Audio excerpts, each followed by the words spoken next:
What is up?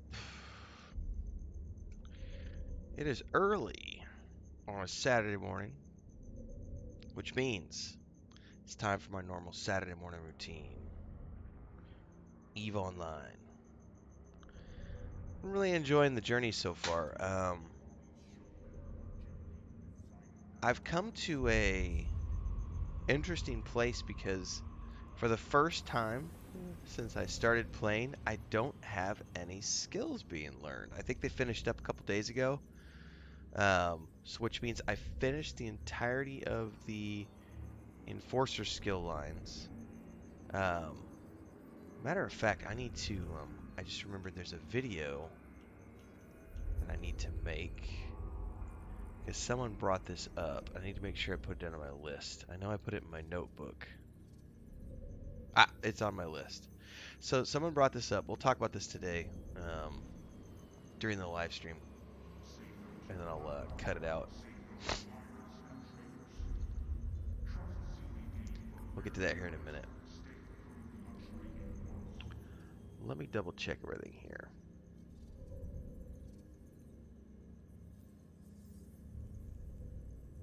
I think we're going Soldier of Fortune next. Yeah, because I finished the first one. I just have Militia Fighter and Galente Pirate left. Which that's mostly about PvP, which I probably never going to do. But it'll be worthwhile to have those skills just in case I ever might decide to do that later on down the road.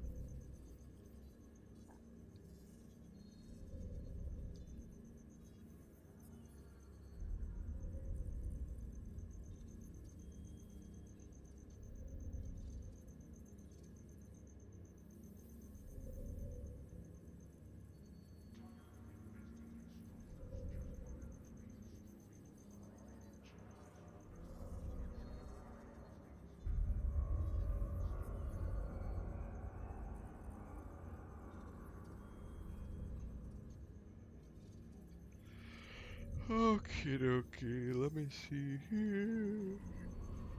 It's gonna be one of those kind of mornings.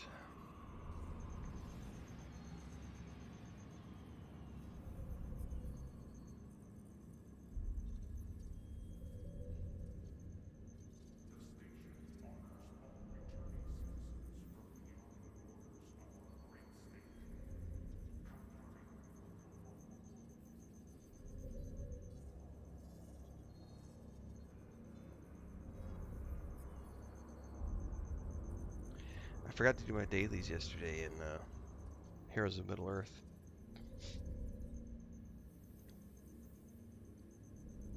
I'm being reminded right now. It's like the only mobile game I keep playing. I still have Star Wars Galaxy of Heroes installed. I played it every day for like 4 years, and then when Heroes of Middle-earth came out, I actually moved over and was like, you know what? I've done enough Star Wars. I love it to death, but I need to grind out my Heroes of Middle-earth.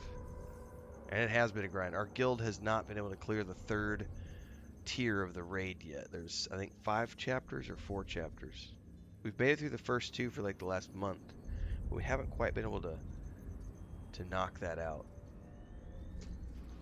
All right, where is my notebook? Okay.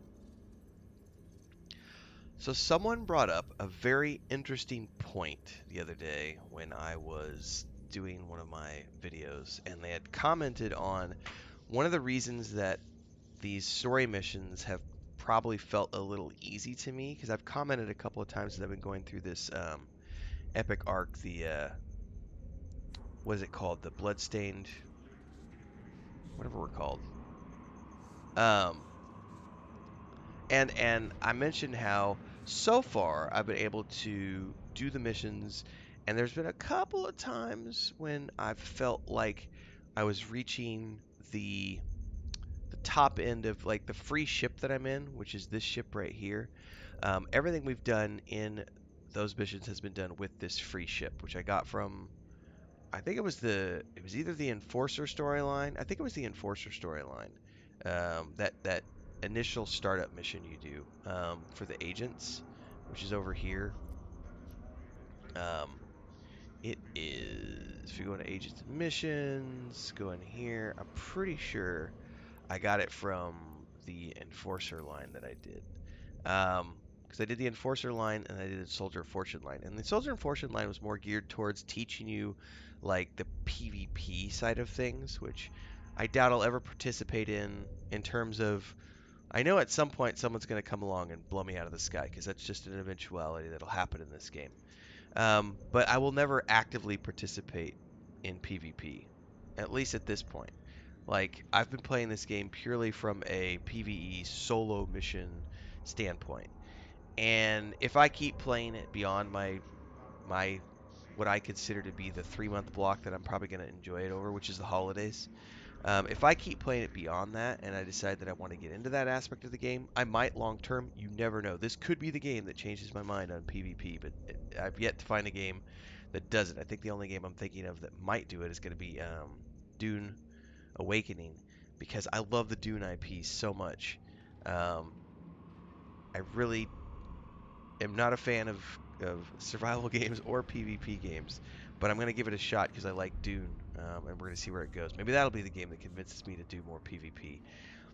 The point is, the ship that I got from the Enforcer line has carried me well so far. I've got literally the free fittings that I was given from the quest line, and it's a free ship.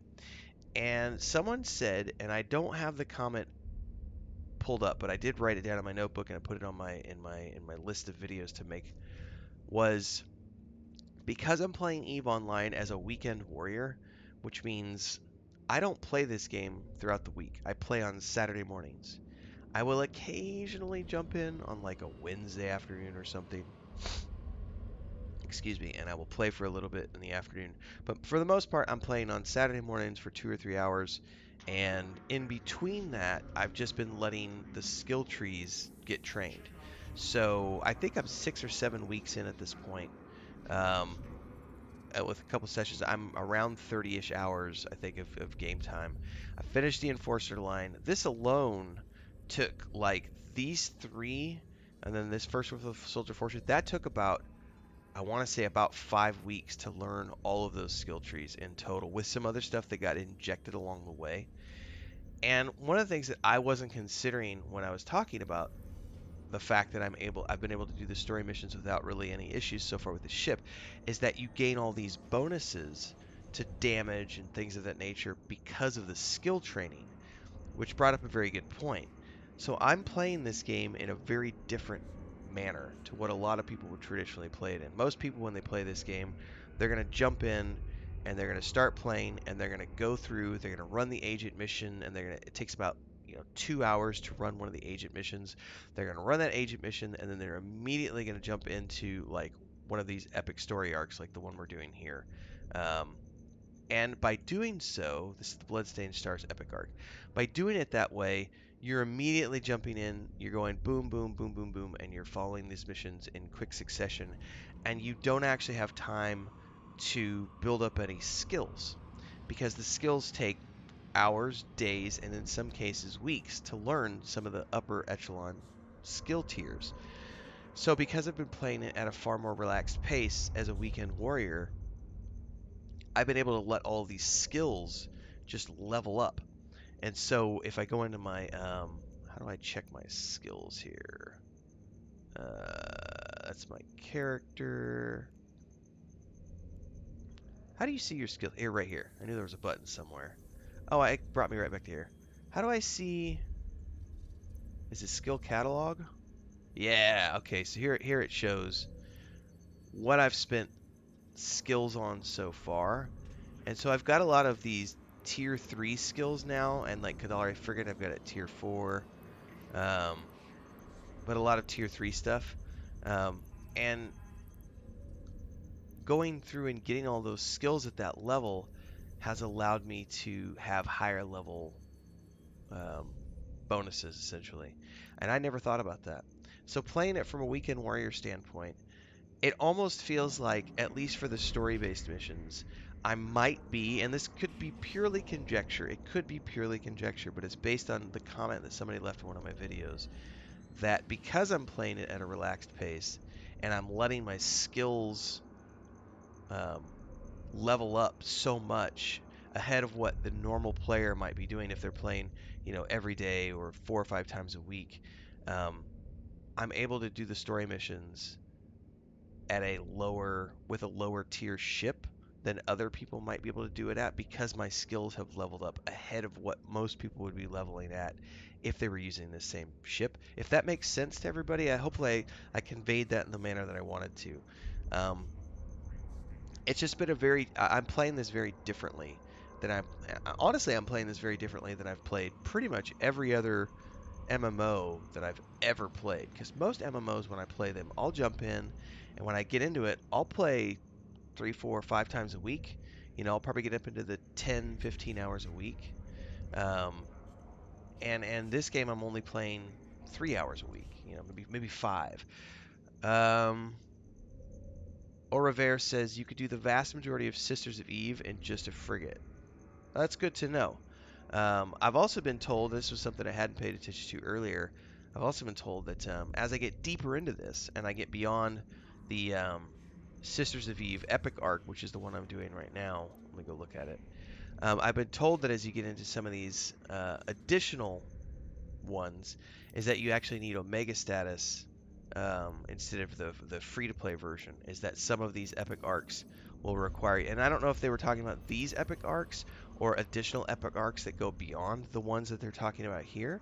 But eventually, some of these require you to have Omega status, which is the running subscription to Eve Online. Um, okay, that's good to know. Rivera says you'll need a destroyer by the end of Sisters of Eve. That'll be interesting to see when I get to that point. Because I have this ship, and then I know I was given like I'd have to go look at what it was now. Where's it at? Where are my assets? Personal assets. One of these, it might be this one here. Is it this ship? Yeah, it's this one. I was given this ship at the end of one of my missions too, which is, what is this? This is a destroyer?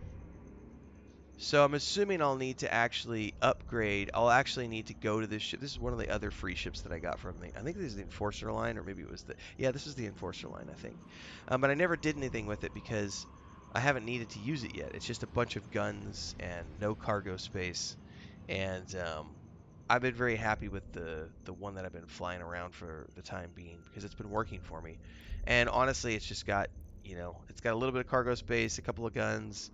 Um, it's been a it's done the job. This thing has done the job for me, the Incursus. Um, so and I hated it the way it looked when I first started going, but I've grown to love the look of it over time. So we'll be going on and continuing to have fun, and I'll upgrade to the destroyer when I have to. But so far, it's been a very interesting thing. I thought it was just an interesting conversation point. Good morning, Bamboozler. How are you doing today? Um, I thought it was an interesting way of looking at things, and I hadn't considered that until someone left that comment. Oh, here says Rivera says it looks like Iron Man's shoes. It does. It totally does look like Iron Man's shoes with a satellite off the front, or antenna off the front. Bad Loser says trying to wake up. I hear you, man. I'm technically still waking up myself. Um, Mario 44 says Sisters of Eve is epic. It's been pretty epic so far. I think I'm on my third session just playing that. I think we're 20 some missions into the arc right now. Does it tell me when I pick it up here? No, I think I actually have to check the agency side. I'm at 23 of 52 missions completed. Anyway, the things I was saying about earlier, when someone left that comment, I hadn't considered that, so I wanted to actually make a video around that, which is what this is. I'm streaming right now, but we're going to be cutting this segment out as its own YouTube video because I found it to be a fascinating point of interest that I hadn't considered when I was looking at how I'm playing the game versus how most other people play the game, because I'm doing it from a weekend warrior perspective. So I have so much time to let my skills level up because I'm only playing once every 6, 7 days. Um, but yeah, food for thought. If you're watching the stream, we're continuing onwards. But if you're watching this as its own video, don't forget to like, subscribe, hit the bell icon so you never miss an update. Daily streams happen at 5:30 a.m. and 8 p.m. Central. The EVE Online streams are every Saturday morning. Outside of that, we do a lot of other stuff. We're playing Warcraft, we're playing Rogue Trader, we're getting ready to start Dune Spice Wars on the 28th of November when it comes to Game Pass, and a lot of other stuff in between, plus the movie reviews and all the other things we do. Join the Discord. Links are down below. I'll see everybody in the next episode. But we are, of course, continuing onwards for the stream. Let me do the timestamp for that so I know where to cut that video out. We stopped at 21. Start.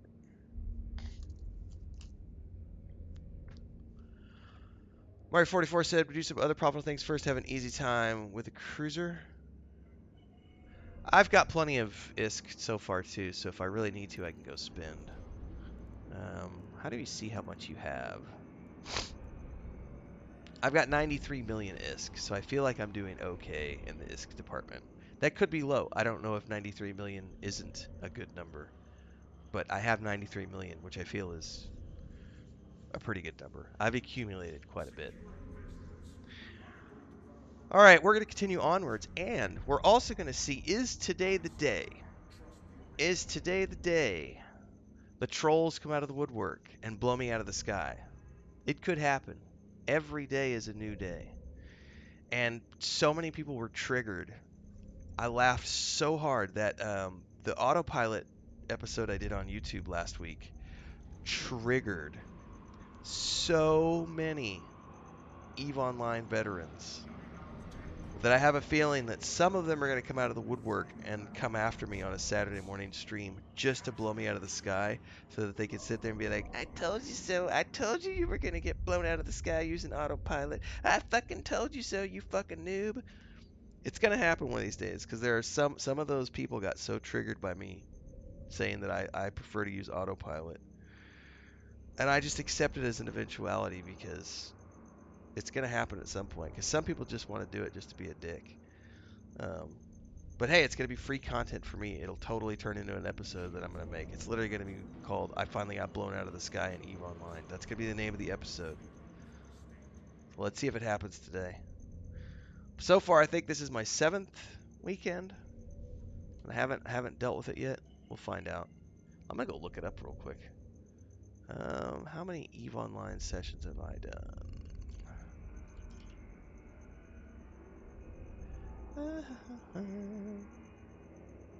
Oh, because some people are just Merv says don't why it triggers so many, especially if they know that you were not doing it out of cluelessness. Correct. I accept the risks. Bam says I never knew there were space trolls. That's awesome. The fact that they try to enforce their standards. I mean, you kind of see that in any game you play. There's always going to be the veterans who are like, "This is the only way to play." But I've been doing YouTube a long time, not just with my own channel, but also for clients over the years. And you always accept that there's going to be some level of the people who want to tell you how to play. I have never seen it happen more quickly on a video than when I released that why I choose to use autopilot video. Um, it was honestly, it was like they just hit it hard and fast. And I don't know if the video got shared out somewhere, and that I'm not aware of, and that was a place where people were like, "Oh my God, look at this idiot spreading bad advice." And the funniest comment on there was like the guy who left a comment about how all of the people commenting were talking about the exact same things I talked about in the video, which means they didn't actually watch the video. They just saw the thumbnail and were triggered and like, "No, don't." And they didn't actually pay attention to all the things I said in the video. It made me laugh so hard. Instaglib says, "You play the game how you want. Before YouTube, there wasn't a right way to play unless you had the Brady Games Guide." Very true. Let's see how many of these sessions have been live.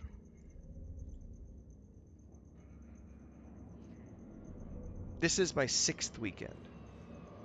My 6th weekend playing the game. With some sessions in between. So, today might be the day. All right, if I randomly disappear, everybody, hopefully the internet's good this morning. We've been having nonstop storms for like a week and a half, and because I live in the backwoods of middle of nowhere, um, I do have two connections. And yesterday, as an example, we were fine in the morning, and then afternoon we were bad. I could not stream last night, which was a rarity for me, but I was not able to stream last night because the internet kept going down. And we suspect they're doing road construction on the streets around us, and the guys who operate the tractors and backhoes and dump trucks don't always pay attention to the lines, and we're assuming that they jostled some of the cable lines or something. So if I disappear, you'll know why. Thanks for the follow, Instaglib, on Twitch. Those of you tuning in this morning, don't forget we are multi-streaming on Twitch and YouTube. YouTube is my main channel. I've been a full-time content creator coming up on 2 years in February, so we're almost to the 2-year mark. Almost to my 2-year anniversary of full-time content creation on YouTube with this channel. It's been nice. I stopped freelancing and stopped my consulting business and went full-time on YouTube in February of 2022. And it's going to be really interesting. We crossed 20,000 followers recently on YouTube, and we are growing every day. And we just started multi-streaming on October 25th when Twitch made the announcement. I think it was a few days after they made the announcement that you could multi-stream at TwitchCon. And Twitch is growing pretty good. It's been awesome. Onwards and upwards. Let's actually play the game instead of just talking about shit this morning. Next step of the quest line. While you were acquiring the data, I found 2 leads. One is a Galente reporter who claims to have tracked the drone after you were near the food relief station. And another is a Caldari mercenary spy who says he has a formula that can help you scan for the drone. Both offers are time sensitive, and we have to pick one now.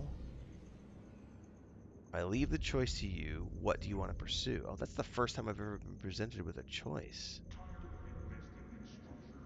So, part 1. A scope reporter named Corin Reese managed to get some tracking data off the drone 2 days ago. The hollows you got allowed him to confirm that it's the same drone. He's willing to sell us the data in exchange for extracting him from a Mordu Legion's Legion outpost.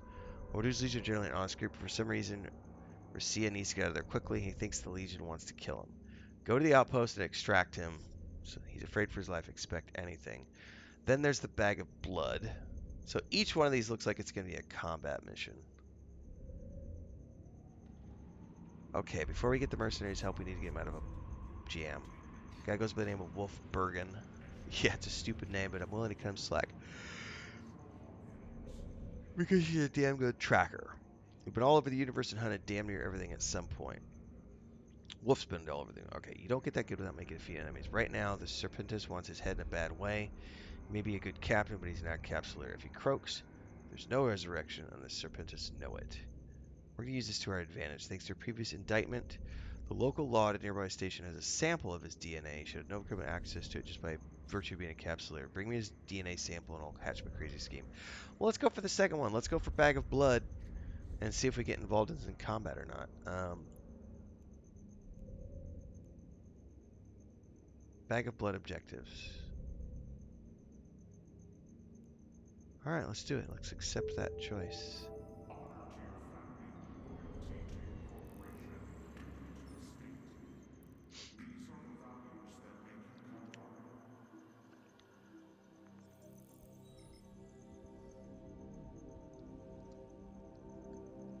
While I'm doing this, I need to set up one of my dailies here on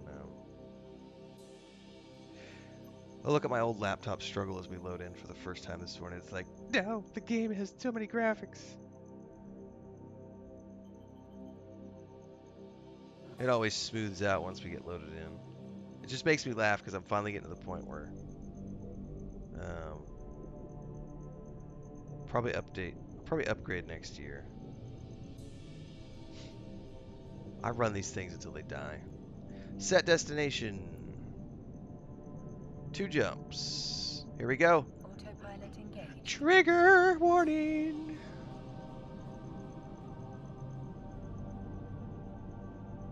Warping to Stargate. Warp drive active.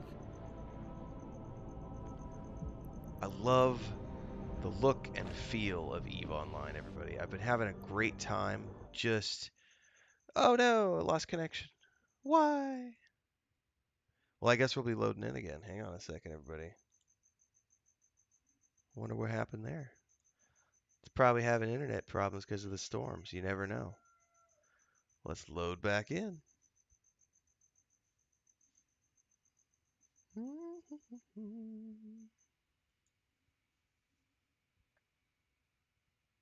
Gives me a second to get my combat going here in Galaxy of Heroes. Or, excuse me, Heroes of Middle-earth.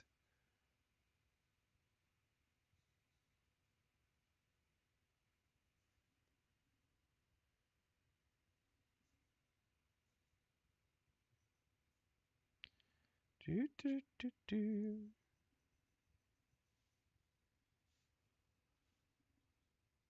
JoJo9000 says, hey, Renfail, loved your excitement in your first sessions EVE Online. It's a beautiful and wicked game. I've played on and off since 2014. It's a glorious place. There are many ways to be within New Eden. Nice. I've been honestly, John, Jojo, not Joe John. Jojo, I've been um, very pleasantly surprised with, obviously when you're coming into a 20-year-old game, there are a lot of things that you're going to be getting caught up on. There it goes. It took a minute for Streamlabs to recognize the client. A lot of things to see and do that because it's going to be a 20-year-old game. Is my destination set? Autopilot engaged. And one of the things that I was pleasantly surprised with was I didn't realize that there were story missions. I didn't. I had no clue that there were story missions. I thought that this was just a game where you log. I kind of thought that it was going to be like, what's it called? Elite Dangerous? Where you log in and there's like missions that you could do, but there's no like main story, and that you're supposed to sort of find other people and do the PvP, because that was what I've always seen online. Is like every year there's some big PvP battle that makes the news on like the MMORPG news websites, and it'll even hit up like PC Gamer at some point, right? And so that's what I knew about EVE Online. And honestly, when I decided to do this, the I think who inspired me was I was looking for content. I'm always looking for content for my YouTube channel, right? New guides to do first impressions videos, and I think it was Approaching Stargate. the Lazy Peon, I think, had done an EVE Online in 2023, and I went, you know what? I should totally do EVE Online in 2023 myself and do a first impressions video. And when I got in and I saw this and all of the story missions from the agency, I went, oh shit, there's a whole level to this game that I didn't know existed. And so I played a couple of sessions and I went, well shit, I'm gonna just keep playing because I'm actually having a lot of fun just doing these story missions. And since then I've had a lot of people reach out to me and be like, oh yeah, this, that, and the other, our corporation only does PvE. We only do this, and we're miners, and we all this other stuff. And I thought it was really interesting because I didn't know that that side of the game existed. I didn't know that there was storylines in this game. And then as I've been playing over the past, 6 weeks now, I've found out that there are a lot of different ways to play, way beyond my initial impressions of the game. By the way, I totally forgot I need to set some new skill trees. We're gonna wrap up the Soldier of Fortune line. Approaching station. We're gonna do the Militia Fighter. Oh, I need a book apparently. What does that mean? Buy missing skill books. Buy and inject. Start training. Yes. There's three things I need to train. It's gonna take about 8 hours. Okay. Cool. I forgot to do that when we started the stream. like, and this is one of the things that blows me was how good the game looks for 20 years old. And also, I have an older Incoming laptop mission with a requested. 1080 in it, and it does run the Login game request pretty accepted. smooth once it loads in. It does stagger like we saw earlier on the stream. When I'm first undocking from a Autopilot station, it's like disabled. Waypoint like loading, reached. please wait. And once it gets loaded, it goes away. But I'm genuinely surprised by how good the game looks for a 20-year-old game. And as I understand it, CCP is the name of the company.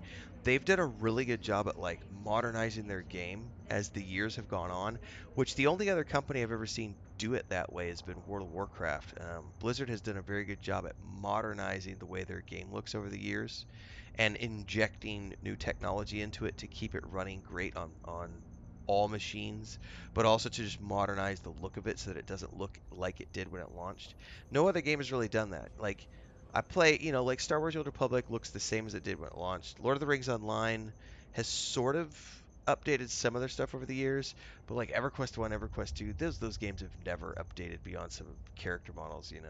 So I'm very pleasantly surprised by that. Zenex says good afternoon. What's up, Zenex? How are you doing? Jojo says the game's very deep and wide and not easy to convey in a 30-minute video. I saw Lazy Peon's video. The agent missions are great if you're still interested at the initial start training missions, which is where you seem to be. Exactly. I did the Enforcer and Soldier of Fortune agent missions, and I didn't even know, honestly, until someone was like, "Did you know that there are epic story missions?" And I went, "What?" And they pointed me to the epic arcs, and I went, "Oh snap!" And so this is where I'm at right now, is just running through these until I run out of these to do, and um, then I'll go through and look at what other one of these there are to run. It's been a very pleasant way to see, and obviously I realize that there are you know, probably hundreds of different opinions on how you should spec your ships. It's probably 1,000 different opinions. How you should spec your ships. What's the best ships? All the meta. It's the same meta that exists in every other MMO, right? Where you've got the people who are like, this is the only way to play the hunter in World of Warcraft, and this is the only way to play the minstrel in Lord of the Rings Online, and this is the only way to play the bounty hunter in Star Wars: Old Republic. Like everybody's got their version of like the best talent tree, the best spec trees, the best weapons, the best armor, the best skill sets, and everything else. And that's par for the course for every game. But I also like the fact that with a 20-year-old game, much like a lot of the other MMOs I play that are older, um, most of like you only really have to worry about the meta if you're raiding and you're at the top tier and you're doing in-game content. Other than that, um, yeah, I don't know. I'm not sure what your bug is, Xenix. I've seen you mention it a couple times in some of my videos um, about having issues with that air program career. I have no idea because I haven't seen that.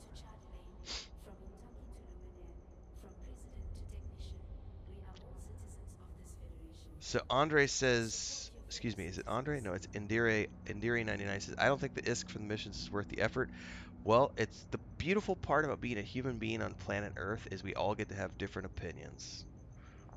That's the best part of it. I could give two shits about the ISK personally. I'm in it for story. Anybody who's been following my YouTube channel for the past couple of years, it's the number one theme that we talk about for every game we play. Um, I love story, and that's the only reason I play games is for story. Everything else is secondary beyond the story. Oh, I know what it is, Xenix. I just literally finished I've finished 4 of the air training trees. I'm just not sure what issue you have been talking about on the YouTube videos, Xenix. Jojo says because the gameplay variety is so vast, the best players find ways to subvert the norm. Hell yeah. Now, if I've had to guess, it's probably in the item hanger. Yeah, I'll put it in my ship. And now we can undock.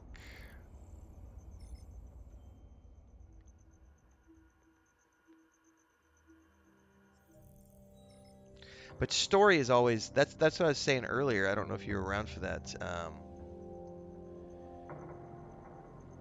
The I didn't anticipate playing this game beyond a first impressions video. And when I found out there were story missions, I went, "Oh, snap." And I started playing. Like I started playing with serious intent. And Once I realized that there were story missions and I started Autopilot playing the game, I've engaged. actually found myself seriously enjoying this, which is something I never thought would happen. I never thought I've been ranting Moving to against Stargate. PvP for like Warp 20 drive years. I active. just don't like PvP as a general rule for a lot of different reasons.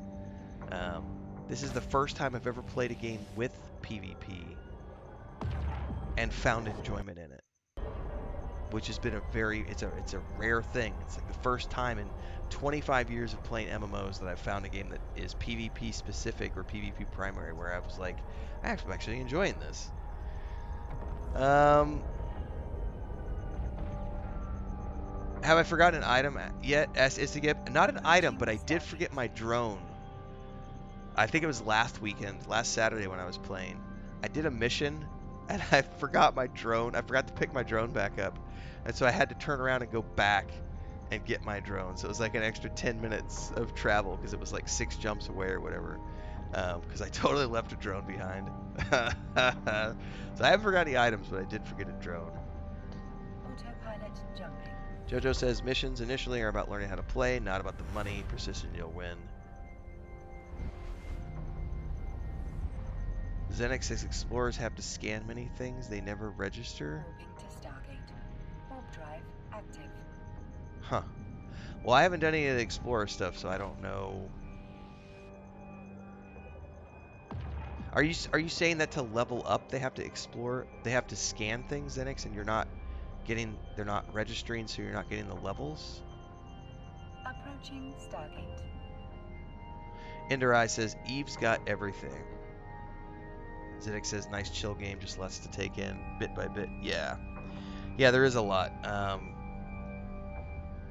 I think JoJo mentioned this earlier, which is why I've really enjoyed the missions, like the story missions, because it's like it's just a little bit. Here's something new today. 4 or 5 missions later, Autopilot jumping. um, you know. See, you're talking about something that I have no clue about, Xenix. He says I only found out this week about the filament and wormholes. I never knew more. Never knew more other space. Warping to Yeah, I've station. not done any of the Warp Explorer drive stuff, so I active. am clueless about any of that. I've only done so far. I've done the combat stuff, which is you know run missions, deliver transport, fight pirates on the way, um, maybe get attacked by pirates on the way. That's literally been what I've seen and done so far.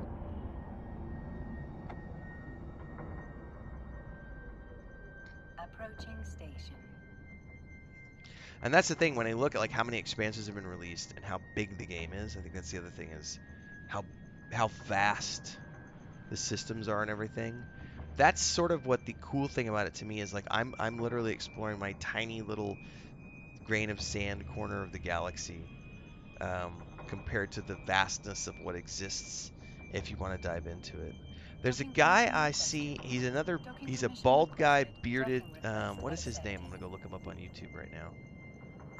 He also plays Eve Online, and I remember watching him years ago. Autopilot disabled. Um, Waypoint reached. I'll tell you who he is here in a second, because he plays a lot of Eve, and he's been playing for years and years and years. And he actually, I remember watching him years ago and being like, "This looks somewhat interesting." I know I watched one of his videos earlier today, so hang on a second.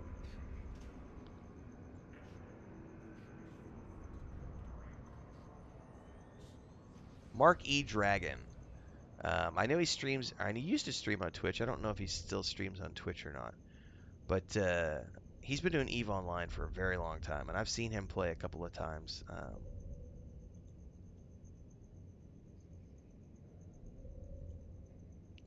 Yeah, Mark E. Dragon, I think is yeah, he's on Twitch too. I'm looking at his channel right now. Hang on, I gotta turn that off. I don't need to hear that. He's playing right now, actually. Um, but he does crazy in-game stuff. So I've watched a few of his sessions over the years. You never know where you'll end up, says Zenix with a wormhole. Down the rabbit hole of the wormhole.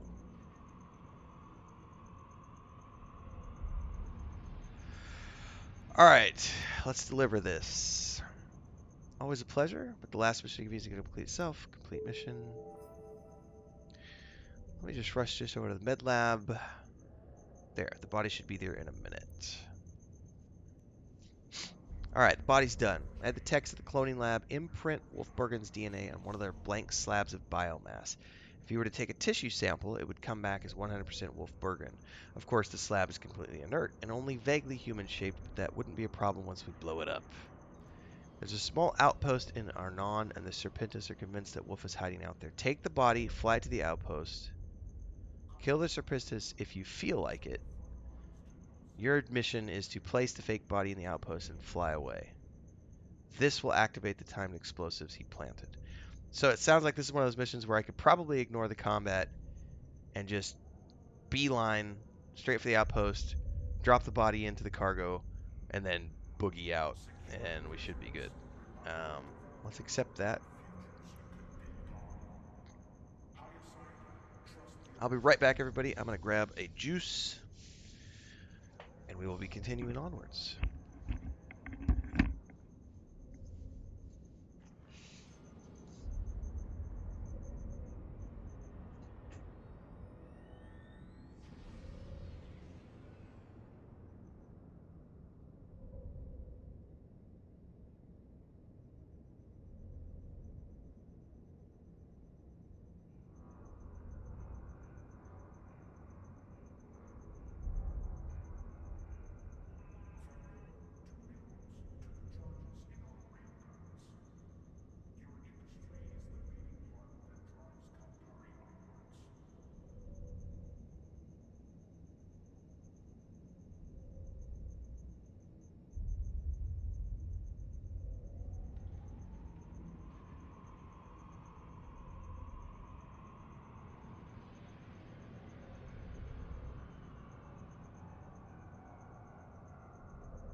Got sidetracked, everybody. Chris is up.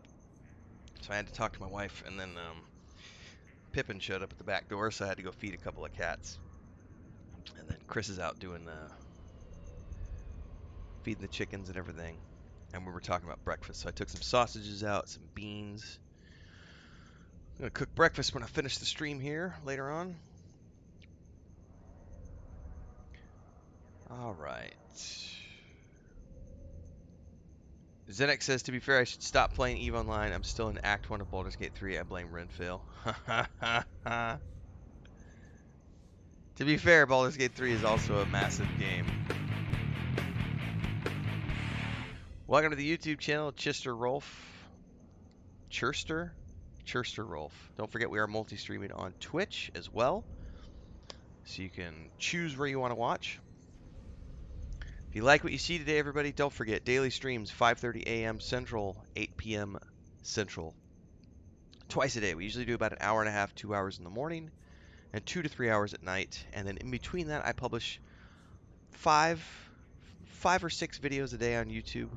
We do a lot of different games, game guides, movie reviews, tabletop stuff, gaming news, nerd news, things around Middle Earth, TV show reviews, stuff like that. And right now we're streaming a lot of World of Warcraft along with Rogue Trader. Rogue Trader's the big one that we're prepping for, everybody. December 7th is the launch date, and that's going to be the main game that I'm playing throughout the month of December. And then we've got Dune Spice Wars kicking off on November 28th. Technically, it's available now. And I got bit by a mosquito, I think. Technically, it came to PC Game Pass like a week ago. But I wanted to wait for it to come to the Series X because I prefer playing with a controller, so I'll wait. Booked with T says, saying hi, but generally we'll be lurking in the streams and cleaning house. Have a good time in EVE. It's been years since I played that game. Technically, I need another drink of juice. Hang on. Technically, I kind of just lurk in EVE Online too. I did get bit by a mosquito last night. That sucks. Lurking while cleaning.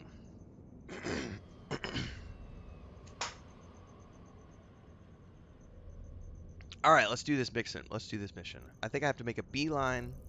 Oh, hang on. Abort undock. Because I probably have it. I probably have to pull it from my item hanger. Yep, Wolfbergen's body double. Pull that into my ship. I almost left without having that in my inventory. They should totally warn you. Be like, dude, you need the body before you can leave. Let's double check that I've got that in my ship. I don't need that item hanger. I don't need that item hanger. I don't need that item hanger. Do I need to reload? I think we're good. Alright, I've got the body double. I think we're good to go.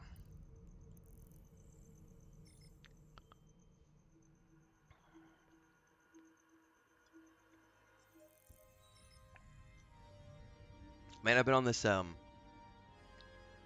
it's apple and pomegranate. It's really good stuff. I prefer, like, pure pomegranate, but they haven't had it the last, couple of weeks at my grocery store, so I've had to get the blended stuff.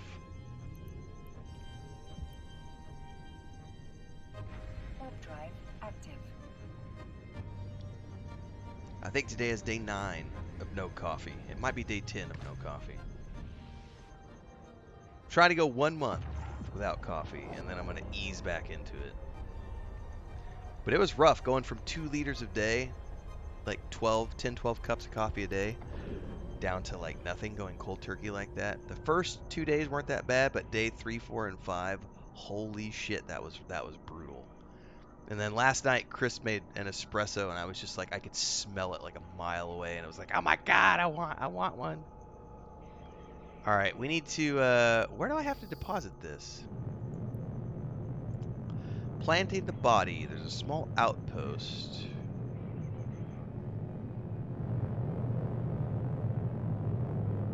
Does it tell me what the outpost name is?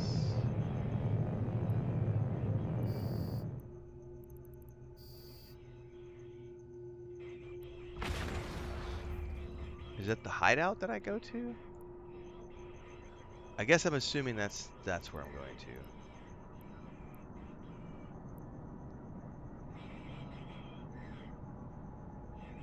They're convinced he's hiding out in. Okay, yes. So let's kick the afterburner in. And I'll get shot out in the way, and we'll just see how it goes. Jojo says yes. Are you referring to yes? That's what I'm looking for.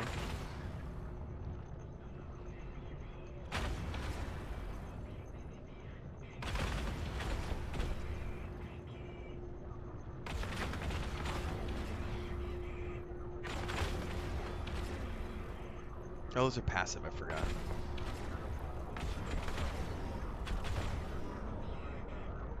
All right.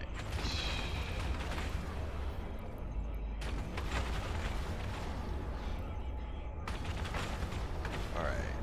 We've placed that now.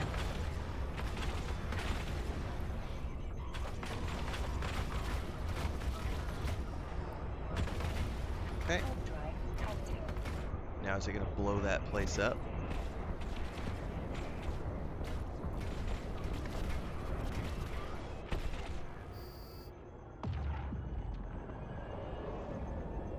I'm assuming it blew up. I didn't get it. I didn't get to see it.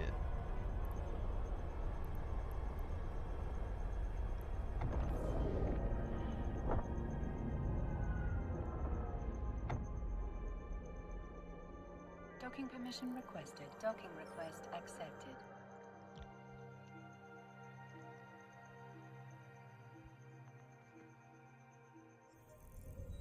Yeah, it's 2,500 meters. Yeah. All right, start conversation. It's just sometimes it's not clearly listed, like what is the thing you're looking for, because it says outpost, but then when I got into the system, it was just called his hiding place, and I was like, hang on a second, what am I actually looking for? The hiding place or a mission? Or the outpost, sorry. All right, complete mission. What's next? We've secured Wolfborgen's aid. Now all you need to do is fly out to a few of the hotspots where the drone has been spotted. Bergen's staying behind, but he'll be connected to your systems remotely. He'll update you as the situation changes, listen to what he says. He'll point you in the right direction. Oh, that sounds interesting. Chasing a nightmare. Don't forget to fix your armor. Yeah, I've got an armor repairer on board. I'll probably do that real quick while I'm sitting here.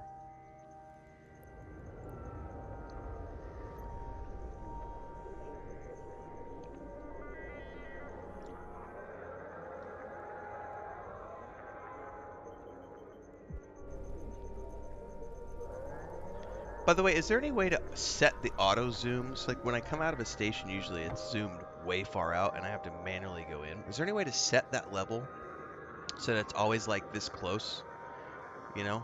Or is that something that's just, that's the default, is that it's going to come out to here every time you leave a space station? Right, Jojo, that's the thing. There's always so much stuff in the overview. And I realize you can filter it and stuff, but man, sometimes it's really confusing to try to like scan through and find what you're looking for. And I realize there's different icons that represent different things. I haven't learned all the icons yet, so I don't know what the shit half that means, you know? Warp drive active.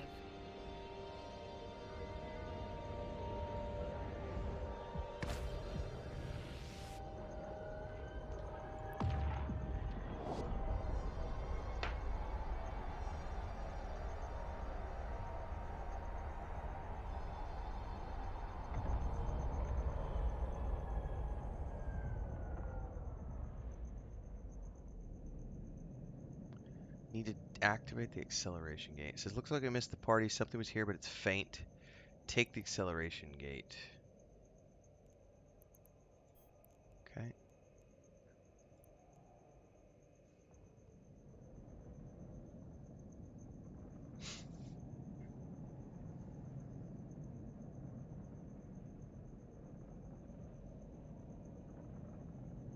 I think one of the things I love most about this game so far is from a visual standpoint, the music as well. Those two things combined I realize that this game can be very fast paced if you're participating in those big epic PvP battles that I've watched on YouTube. But from a story mission standpoint, I almost feel like this is a great game to wake and bake to because it's just chill, man. Like, just relax and enjoy the view. Like, it's got good music and you can just sort of immerse yourself. I also didn't even know until like the fourth or fifth day that they had a first person view, which it blew my mind. Because I thought it was only third person. So I was like, there have been some days when I've just sat down when I've not been streaming and I'm a little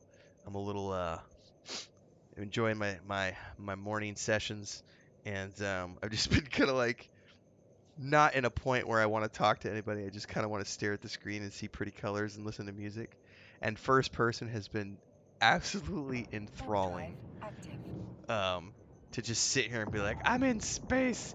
But I got the same way when I played Starfield. I was very much, I really enjoyed the space exploration in Starfield. Just running around and exploring space. Another graveyard. I don't. Wait, I'm getting something. Did that just. How did it do the. What are you sitting there for? Follow it. What am I following? Spatial rift?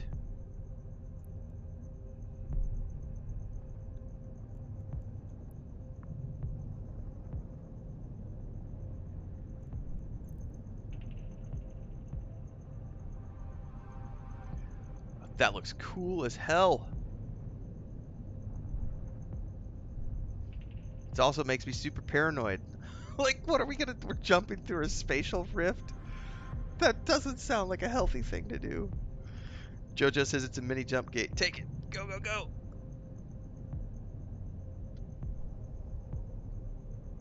There's just debris all around us. Just a graveyard of ships. Let's jump through the creepy portal. Warp drive active. Oh, that looks cool, man.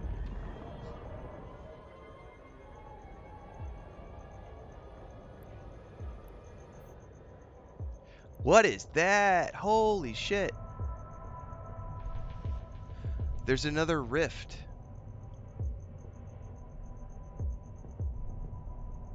And this big thing.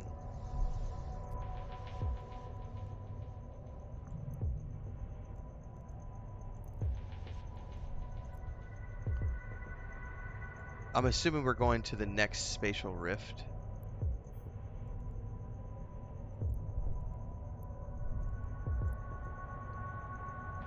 What is this big thing over here, guys? Ripped superstructure. Do we know what it was? Space shuttle wreck.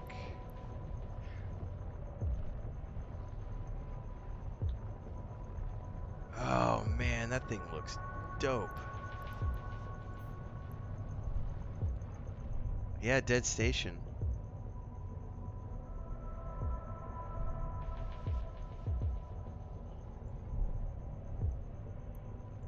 Crazy, man. That's just so cool. Warp drive active.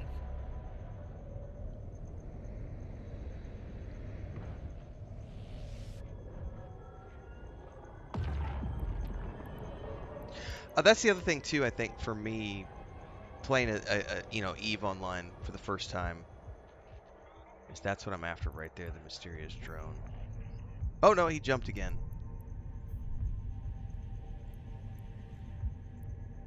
Um, this is all new to me, so when I see things like that, I genuinely get this sense of like, oh my god, this is so cool.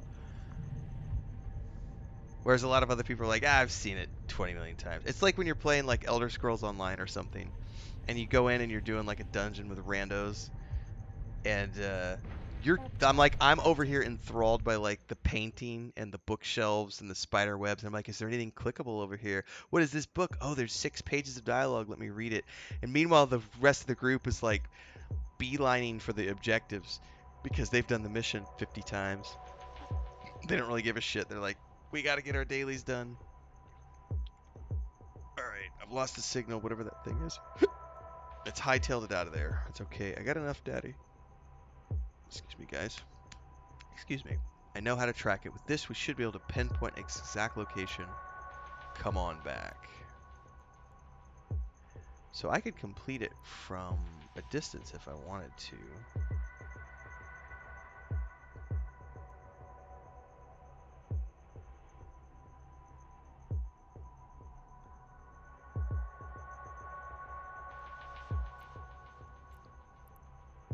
Let's go back and dock. Warp drive active. I'll be right back, everybody.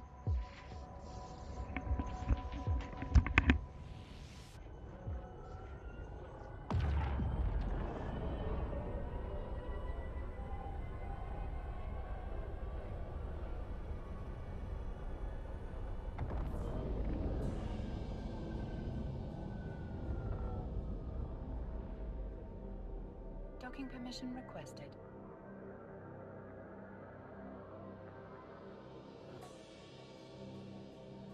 Docking request accepted.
All right.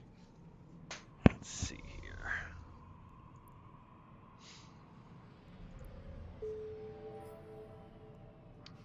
You followed it through a spatial rift? They aren't supposed to be able to do that.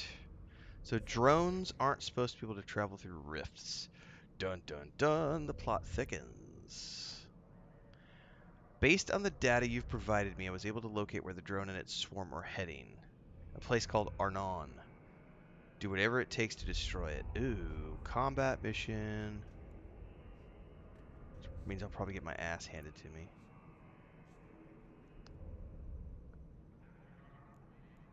Here we go.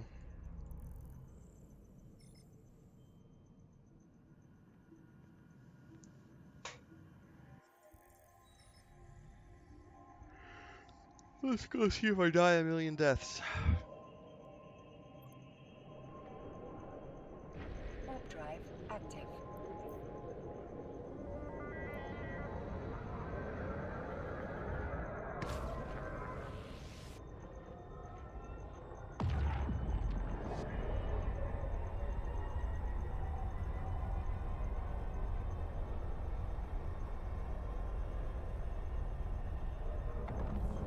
Alright, we got all sorts of drones here. And does it matter? No, hang on, this is not where I'm going. You need to activate the acceleration gate, which is where? Your drone has escaped through the acceleration gate. Follow it. There. Activate the gate.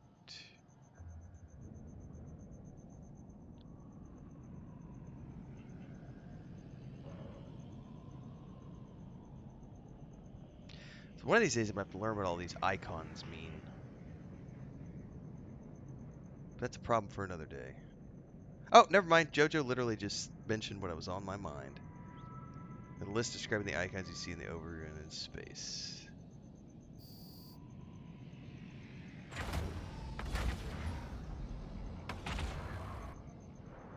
Hey, we're getting shot at. Funny you should ask. You literally said it as I was like, great minds think alike there. Let's go ahead and hit our afterburner.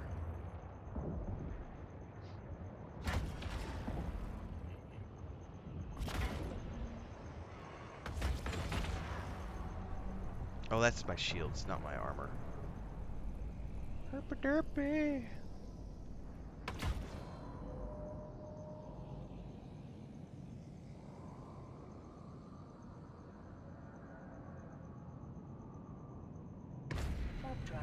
active.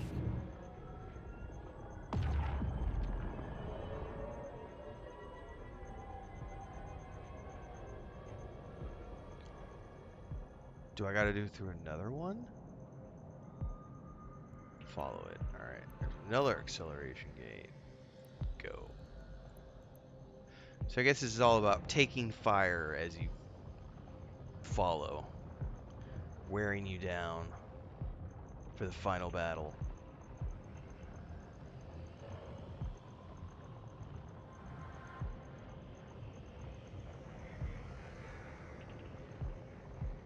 Yeah, I've had a couple missions where it's made me kill all the bad guys before I use the gate.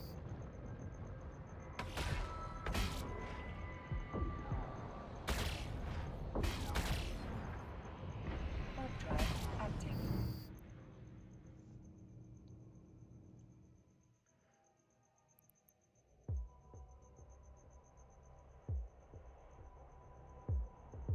All right, this time it says you need to destroy all the enemies in the vicinity. All right. So this one we actually got to kill some bad guys. Looks like the closest ones.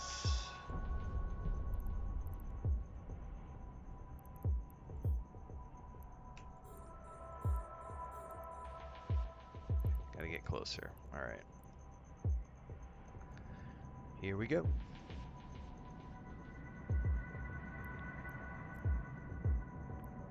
Launch my drone. That's something I have to get used to. I have almost always forgotten to use my drone. So this time around I did remember to launch it first. So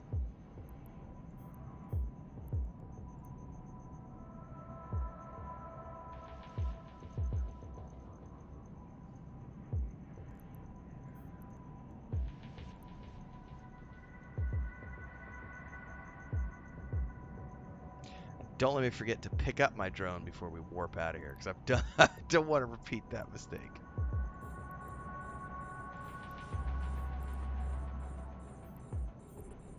I think I can only do 3 targets at once. I forget. 4.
All right, clear these guys out. I wonder if there's gonna be a second wave. Sometimes there's a second wave. Oh, I need to be firing out.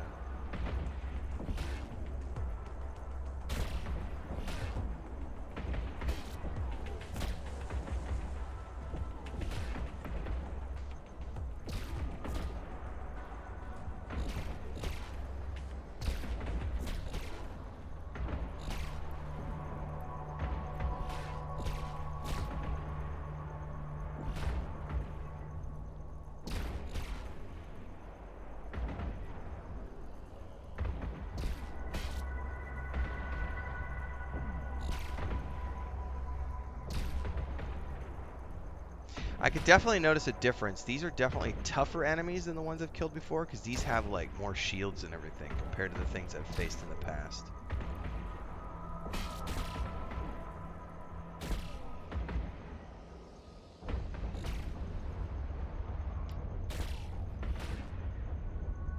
Is there any way to focus fire your drone, or is it automatically just going to attack whatever it wants? Or does it automatically assist you?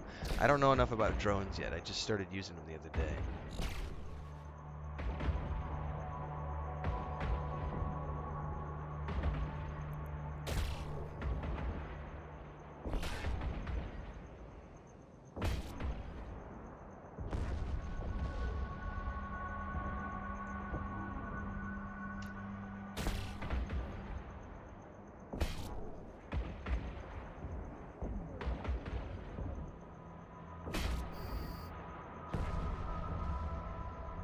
Alright, is that it?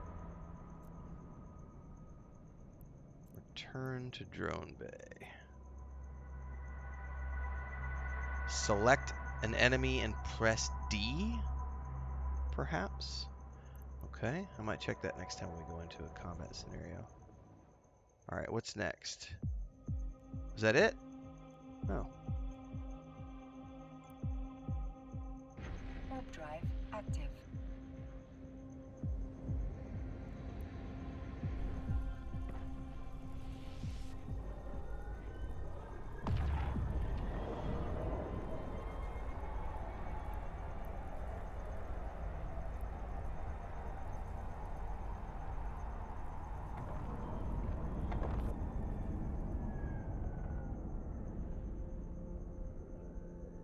Docking permission requested. Docking request accepted. Shift R is to recall drones. That's nice, thank you. Yeah, the keyboard commands I've been having there's a lot to learn. The one that helped me the other day was Shift C, which automatically tracks, so it toggles on auto tracking. So whatever you select, you automatically, the camera pans around. That was a lifesaver. Like 2 weekends ago, somebody gave me that tip, and I was like, oh my God, because before I was right clicking and tracking each individual target, and it was sort of annoying to have to do that all the time. So the auto tracking was a huge, huge game changer for me. Yeah, there's a lot. Jojo. Oh, you don't have to log in if you. Yeah, you don't have to log in and check, man. I can look it up online. I was just genuinely curious if anybody knew offhand.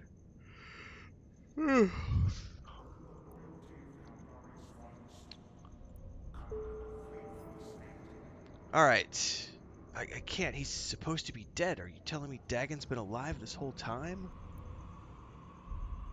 Dagon was the pilot leading the fleet that the drones first destroyed and a known terrorist. He was supposed to be dead. It's very important that he's made dead. The sisters consider this a top priority. Dagon is heading for a system in Minmatar space. He can't have gone far. I'll connect you with Kita Eslin, advisor to the Crucial tribe. She can help you track down Dagon. Oh, guys, Chris made espresso. It's like I can smell it. It smells so good. Ah. Alright, I've been to Minmatar space myself a few times. It's not so bad there, but just be careful when you wander and what you say. Their way of doing things can be a little rough around the edges at times, but I've also never known a Minmatar to not get a job done. In case you don't know, the Crucial can be a little sly. Just make sure this one looks after your interests too. I'm sure you can handle yourself. By the way, I was watching some videos the other day, and I gotta admit, what's the corporation? The Caldari. Is it the Caldari Corporation, or what's it called?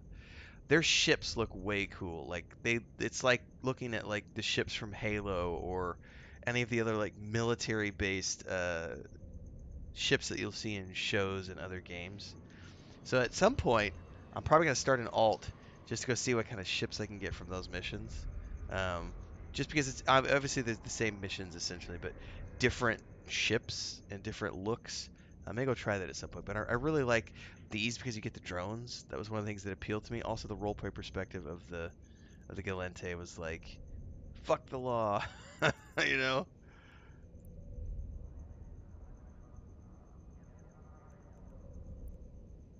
All right. Ooh, criminals connections reward.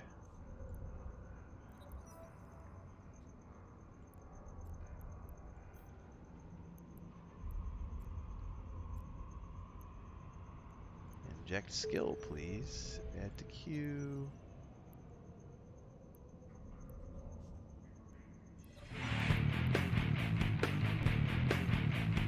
Dead end. Welcome to the YouTube channel, Connor McConnell. Don't forget we are multi-streaming on Twitch as well. So pick your poison where you want to watch. Daily videos on YouTube, usually 5 or so videos a day, and then morning streams every morning at 5:30 a.m. and 8 p.m. Central.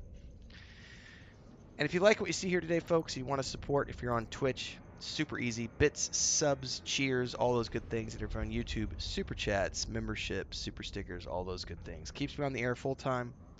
2nd year anniversary coming up in February of doing this full time. Keeps me fed, keeps our 8 cats fed, all of our chickens in the homestead running, and more importantly, my wife happy. Who am I kidding? The cats are the most important part. I am a crazy cat dad. Don't forget there is the Homestead channel too if you guys want to check it out. Links are in the Discord.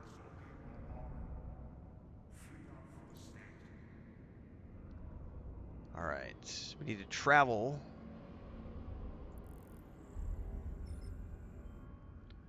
to the Heck 5 Crucial Tribe Bureau. Heck 4, sorry, not 5. Mordu's Legion, says Brave Steel. What's up, Brave Steel?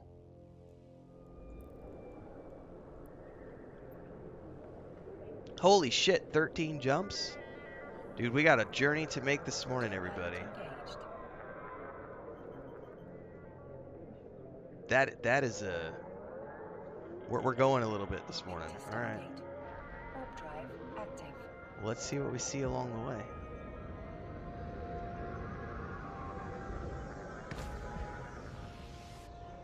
So can I ask another question? What are the... I'm assuming the colors represent something up here, where it says the route and it shows different colors on the squares. And as I understand it, the squares represent the systems that I'm jumping through to get to my destination. Okay, that's what I assumed. Can you give me a rundown of what color means what, Jojo? Is like yellow a higher risk than like a blue, or is green like the lowest? They haven't told me any of that in the tutorials yet.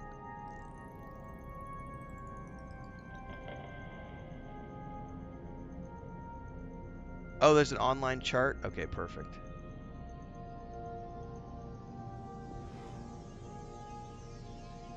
All right, guy. Right on, Brave. So yeah, the colors and the route security says. No, I don't need any help, Brave, but I appreciate the offer. Because honestly, this is going to take us a while to travel, so we're just going to be hanging out and traveling there. But by the time we get there, I'm probably going to need to wrap up and go get breakfast. So. Instagibbs says yellow is like a 0.5. See, all that, I don't know what any of that means yet, so I'll have to look up what all these mean. They're the same colors as you can see in the system's security number. It says Brave Steel, you can hover over them. Hold on. Instagibbs says you can hover over. 0.5, 0.8. So what do the numbers mean? Is a lower number mean it's safer, or is the higher number mean it's safer? Because like this is yellow and it's 0.5. This is green and it's a 0.6. This is a light blue and it's like a 0.8.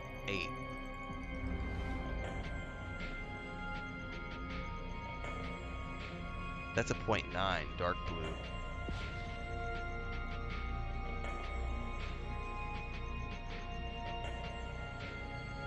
Higher is safer.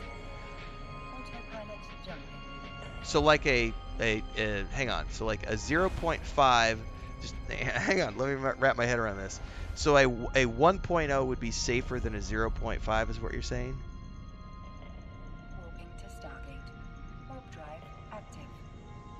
I'm sure I can look all this up, but you guys are here while I'm live, so I'm asking probably stupid questions for some people, but it's how you learn, man. No question is truly stupid. 1.0 means near instantaneous conquered spawn when triggering a criminal timer. So I'm assuming that means that, as I understand things, conquered is the police, essentially. So if it's 1.0, the po-po show up really quick.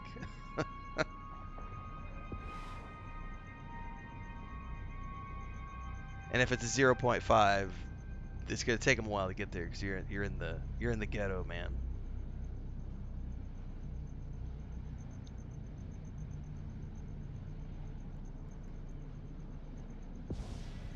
Or is it in the other way Autopilot around? jumping. I'll figure it out.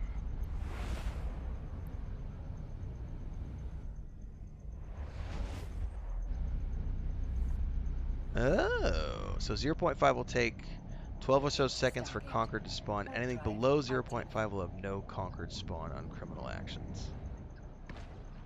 So anything below 0.5 is considered lawless space, essentially.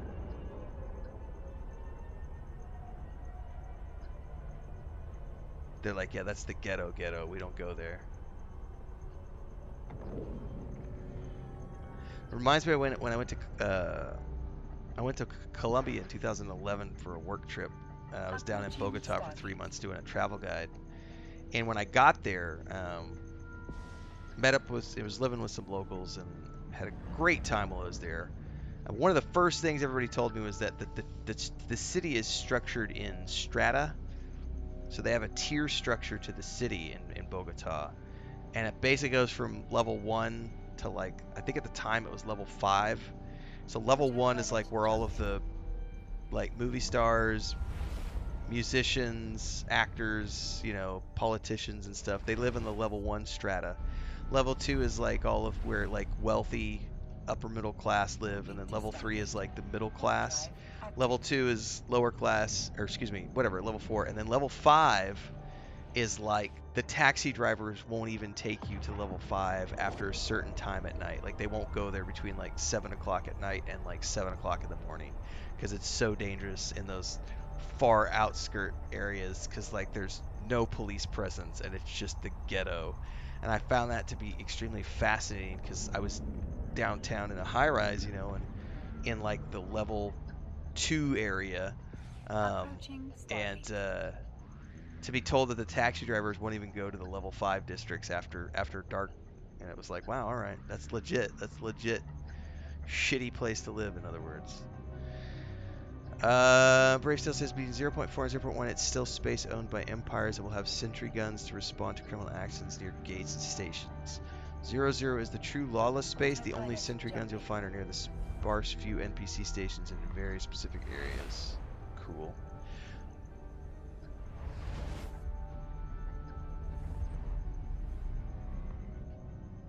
Warping to Stargate. Warp drive active.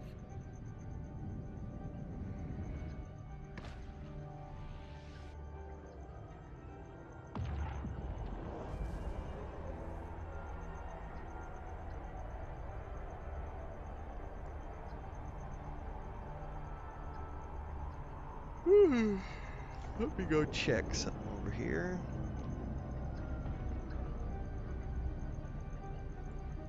Approaching Stargate.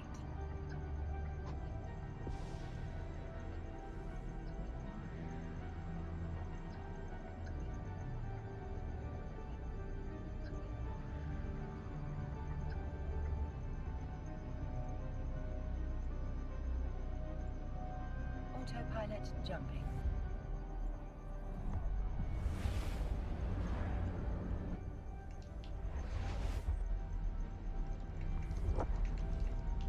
Someone was just asking if Baldur's Gate 1 and 2 are worth playing Warp drive active. in 2023, which means I probably need to do an updated guide to that because they were watching one of my Baldur's Gate 3 videos and said Baldur's Gate 3 was an exceptional game. I came back to see if any of the older games had any merit. Maybe I'll check them out now that you mentioned it. Yes, you should absolutely play Baldur's Gate 1 and 2, even if you've played Baldur's Gate 3, because if you've never played them, they are a little dated, but the enhanced editions, I would argue, make them worth looking at in the modern era because everything scales. Brave still says, in the in-game map, you can set the filter to color by security, able to see each system's security at a glance. I don't think I've really ever dealt with, like, the map.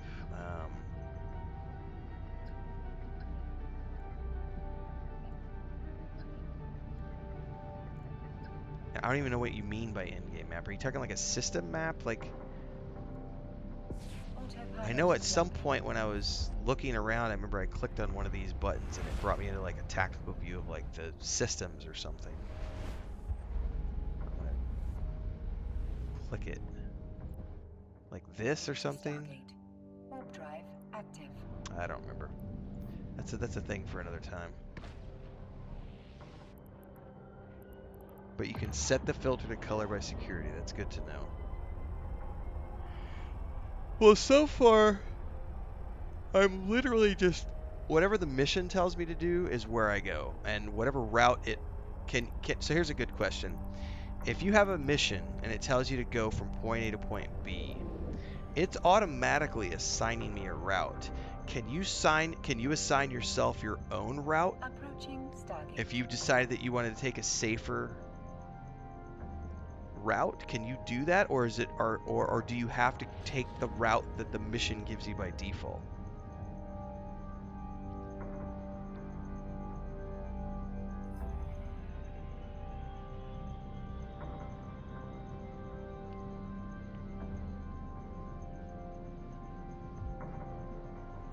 In-game apps customization like icon on the left.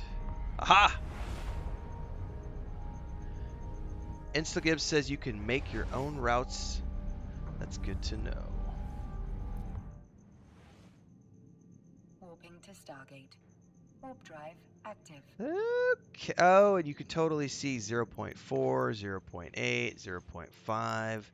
And this is essentially, so can I plot my own routes? Can you like set up plot points and say, I want to go here, here, here, here, here, here, here? Can you plot those and plot an actual route, or do you have to manually go one by one and then to the next one and then to the next one? How does that work? Another question I've got. Approaching Stargate. By the way, thanks to everybody for being so helpful in answering questions this morning, because noob.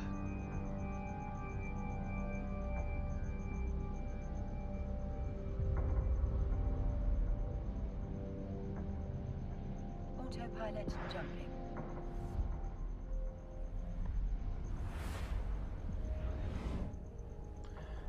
Right-click on the system, add waypoint, or set destination. So you can literally set up all your own waypoints and then set a destination, and it will then follow the waypoints to the destination. Okay, that's cool.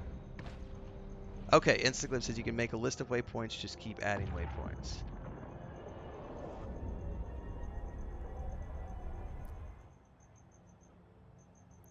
So if I were to right-click on that, hang on.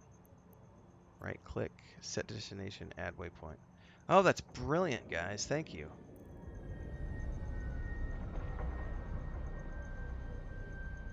So I'm assuming if you wanted to take the safest route, it might take you twice as long, but you could theoretically set up your own route to only go through the highest security sectors.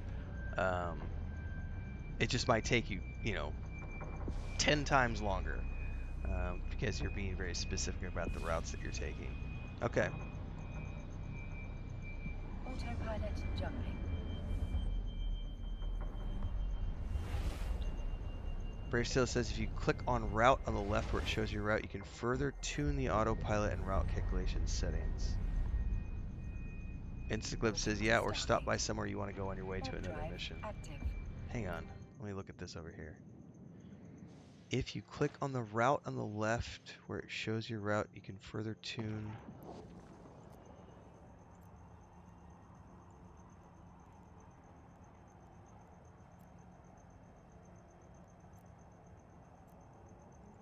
Not quite sure what it meant by further tune autopilot and route calculation settings. Approaching Stargate. Unless you're talking about here.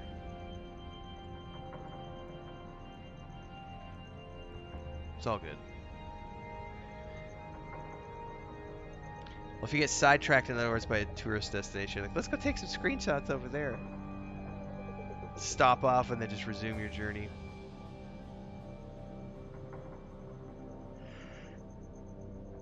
Warning, the star system has been secured by Edencom forces. Pilots with negative Edencom standings enter at their own risk. Well, I haven't done anything to piss people off, so I should be okay. Click on the A, he says. Hang on, it disappears.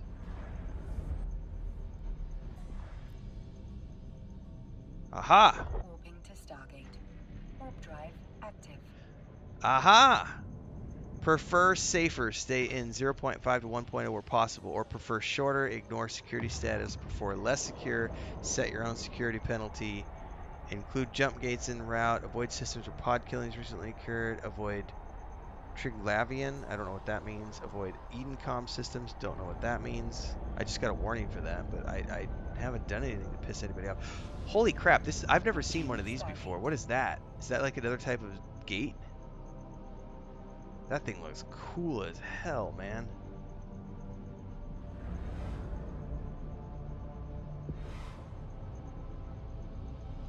So it is by default choosing the safest route for me. That's really cool. All right, thanks for that, Brave Autopilot Steel. jumping.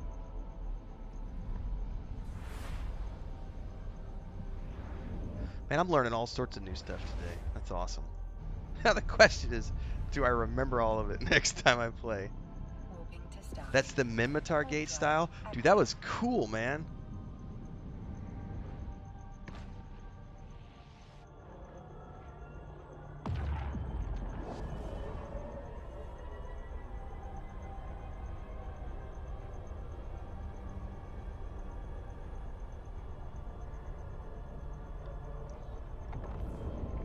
Okay, so here's another one. Okay, so it's just a different, it's the unique world assets for the Minmatar. Okay. That's really cool. Jojo says briefly, high security is 1 to 0.5, blue to yellow, green. Low security is 0.4 to 0.1, and null security means 0 to -1, red to purple. Ooh.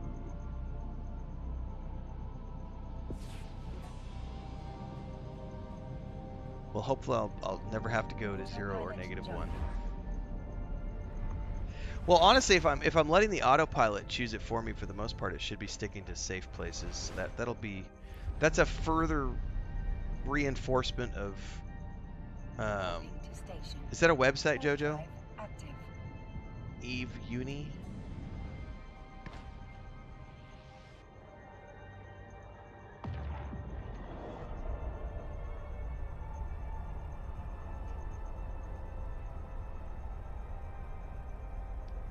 Okay, so it's like a wiki. Awesome. I need to hang on. Let me go put that in my notes. Eve Uni. Is it literally just called Eve Uni? I'm gonna go look it up real quick. Approaching station. Eve University is the wiki. Okay, I'm gonna bookmark this. That's a beautiful resource. Thank you so much.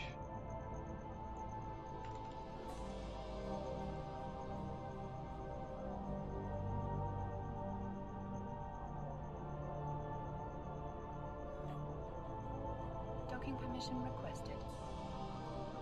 Oh, it's actually an in-game corp too? That's cool. Instaglib says it's not super easy to just end up in null security. You pretty much have to go there explicitly. Awesome.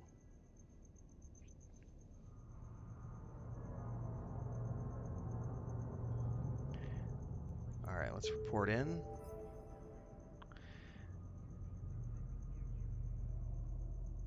The missing capsulator you're looking for has been quite busy recently, as I'm sure you'll be interested to hear. The Crucial tribe became aware of his actions a couple days ago. I'm going to delay this because we're going to do this for the next time we play, everybody. I am going to, it is time for me to wrap up. I got to go get my breakfast and stuff. But before we go, I'm not running out real quick. I want to say thanks to everybody today for being really helpful in chat. Been a great turnout this morning of everybody, being willing to help me as a new player out and give me lots of information. So thank you so much, everybody, for all of that. Jojo says, when about to take a route, always check the security status of the system you pass through. Copy that. For reference, I play EVE Online on Saturday mornings. 5:30 a.m. is the start time. I occasionally will play it during the midweek. I think the week before last we did like a Wednesday afternoon session. This past week I didn't play in the afternoons because I was busy doing other stuff. But this has been I've been very open about I'm planning on this game being something that I do on Saturday mornings at least throughout December and probably January, until I run out of story missions to play. And if it ends up going deeper than that, you never know. It could become something that I play on a long-term basis on Saturday mornings. It's kind of nice to have a game that I treat like a D&D session, where it's like I know I have a scheduled time when I'm going to play it, but it's only like once a week. And it's a great thing to weave into the YouTube content because my EVE Online guide videos have been doing fairly well in the algorithm and also any of the discussion videos I have. So I've been very happy to see that.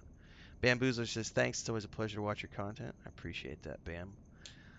Um, Tonight, assuming I don't have more internet issues. Last night was a weird one. I haven't had one of those evenings where I can't stream in like a year. It's been a long time since we've had a night where the both my internet connections were down. So hopefully we don't have any issues tonight. If we don't, I'll be back at 8 p.m. Central as always. Tonight we're going to be playing probably more Warcraft tonight. Tomorrow morning I'll be back doing a Rogue Trader session first thing in the morning. So we'll be playing. We're going to continue on with the Adept playthrough. And today, for those of you who want to know, let's take a look at the schedule because there are a few videos coming out this afternoon over on YouTube. We've got session 5 of my Adept Let's Play series for Rogue Trader is going live at noon today Central Time.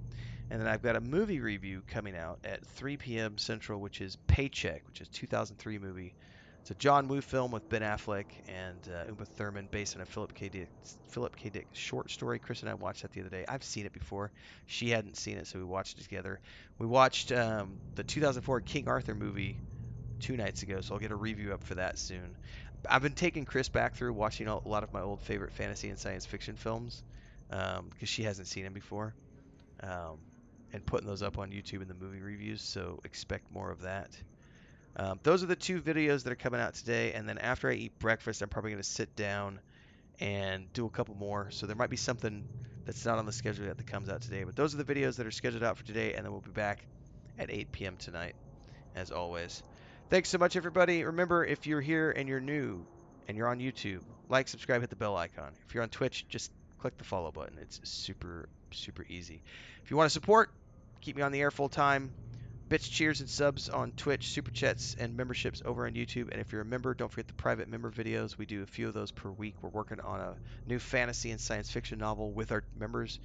It's right by prompt, so everybody's contributing to the ideas for the short story anthology. And we do random philosophical discussions and game dev stuff, since that's the other part of what I do as a game dev. And for those of you who are in the know and you saw the post the other day, I got the book cover back from the artist uh, through 2 days ago. So that's up on the Patreon page for those of you who want to check out a preview of what that image is.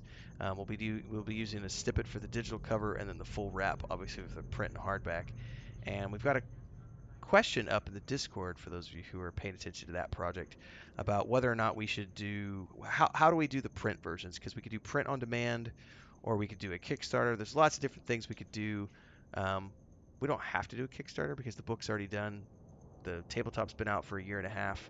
The point and click game should be finished up this winter as my brother gets finished up on that in Unreal. So there's lots of stuff going on in Discord for those of you who are new. Check out all the links, go to all the places, follow along. And then I think this weekend Chris and I are going to do a new video for the Homestead channel as well. So stay tuned to that because um, we got some updates for things. Thanks, JoJo. Appreciate it. Everybody else, Instaglib, all the other people who are contributing. Brave Steel, thanks so much for all the tips, guys, this morning. See some of you tonight, and if not, see you tomorrow morning. Stay safe, everybody. Have a good weekend.